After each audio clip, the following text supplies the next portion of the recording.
In responding to a parliamentary question last week about fishing rights in Lough Foyle and Carlinford Lough after the UK leaves the EU, the Secretary of State restated the UK's position that the whole of Lough Foyle is within the United Kingdom.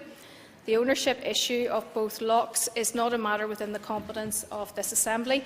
However, I know that the Irish Government, the Foreign and Commonwealth Office and Crown Estate have been talking about this issue for quite some time. I understand that the next meeting between the two governments is scheduled for later this month in Dublin.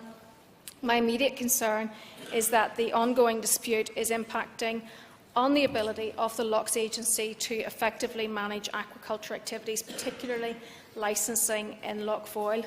I am therefore anxious that it is resolved. For this reason, it was discussed during my first North-South Ministerial Council meeting in September in relation to how the ongoing dispute is adversely affecting the operational activities of the Lochs Agency. The pressing priority for all those involved in these discussions should be to come to an arrangement which will allow the Lochs Agency to properly fulfil its role. Call Lord Morrow for a supplementary. Thank you, Mr. Speaker, and I thank the Minister for her answer.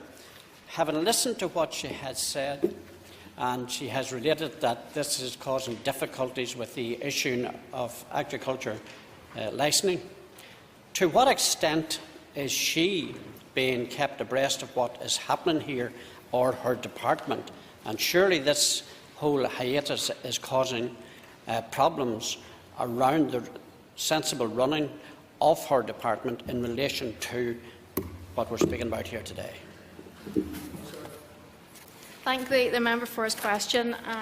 As the member has highlighted, this is something which has been going on for quite some time. In fact, it dates back to 1662 and the Charter of Charles II, where he granted the waters in the bed as well as the fisheries of Lough Foyle to the Irish Society and included them as part of County Londonderry. But as you're aware, the loch is now the responsibility of the Lochs Agency, and certainly the fact that there is obviously a claim now. There is a claim by the Irish Government in relation to the fact that they haven't accepted the position of the United Kingdom. This is obviously causing ongoing problems, particularly with regards to the aquaculture licensing around the Lough Foyle, but also for any sort of future management that we'd like to put in place, particularly for Lough Foyle and Carlingford Lochs. This is something which is ongoing and we would like to see resolved as soon as possible. Call Mr. Robin Swan.